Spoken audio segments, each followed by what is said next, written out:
jour des questions au gouvernement.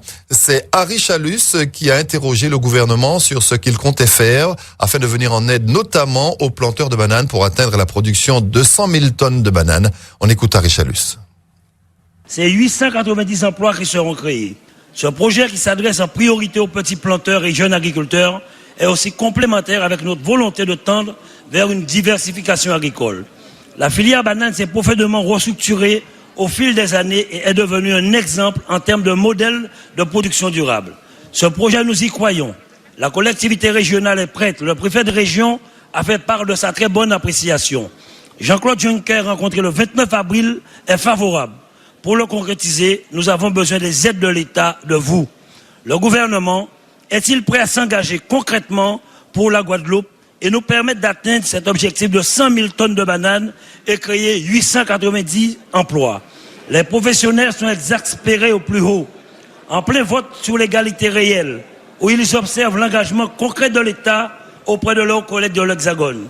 Ils souhaitent que le principe d'égalité qui fonde notre République s'applique aussi à eux, comme pour Alstom. 500 millions pour sauver 400 emplois. Nous, c'est seulement 4 millions pour 890 emplois. Égalité réelle que nous demandons. C'est le ministre de l'Agriculture, Stéphane Le Foll, qui lui a répondu après avoir rappelé les efforts réalisés par la filière banane. Il a reconnu qu'il fallait des discussions. Cette production se développe. Les marchés sont là et on doit être en capacité d'y répondre. Vous le savez aussi, monsieur le député, ces aides à la banane, qui représentent un certain nombre d'euros par hectare, sont basées sur des quotas qui avaient été définis il y a 10-15 ans entre la Martinique et la Guadeloupe. Qu'aujourd'hui, la Guadeloupe va arriver au niveau de son quota et souhaite le dépasser. Ce qui nécessiterait, et vous l'avez exprimé, des aides supplémentaires si on reste sur l'aide directe liée qui existe aujourd'hui sur les quotas liés aux 100 000 tonnes de bananes prévues pour la Guadeloupe. Vous ne voulez pas, et moi non plus, toucher à ce qu'étaient les quotas de la Martinique. Il faut donc qu'on ait une discussion sur ce sujet. Vous savez que le POSEI, qui sert au financement de soutien à la banane, a été renégocié par la France en même temps que le budget de l'agriculture à un moment où certains en Europe voulaient le voir baisser. Nous l'avons préservé.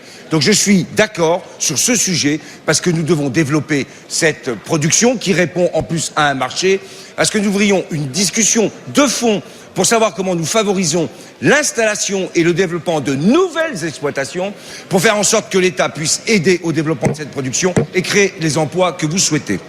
Voilà pour la réponse du ministre. Réaction maintenant du président du groupement des producteurs de bananes de Guadeloupe. Francis Lignière n'a pas été convaincu par la réponse de Stéphane Le Foll. Il répond aux questions d'Eddy Planté.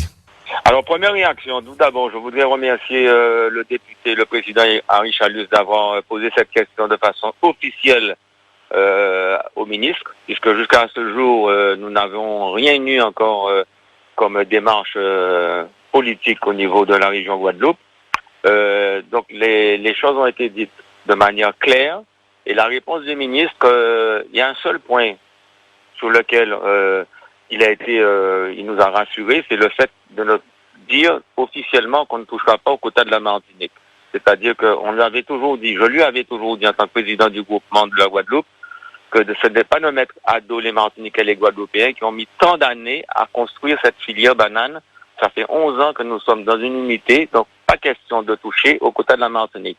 Par contre, en ce qui concerne la Guadeloupe, le ministre n'a rien donné comme élément pour nous rassurer, ni pour nous convaincre qu'il a compris le dossier de la Guadeloupe. Parce que je préfère dire compris, parce que je ne peux pas penser un instant que ça depuis 3 ans que nous expliquons la démarche de la Guadeloupe qui doit retrouver le quota de bananes qu'elle avait à l'époque, c'est-à-dire 145 000 tonnes.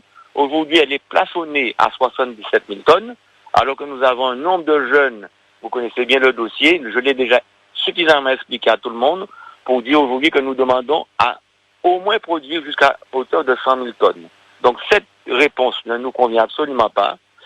La prochaine étape, je fais une assemblée générale des planteurs, je vais leur dire ce qu'il y en est, et les planteurs vont devoir décider de quelle action qu'ils vont devoir mener. Voilà le point sur lequel nous sommes aujourd'hui.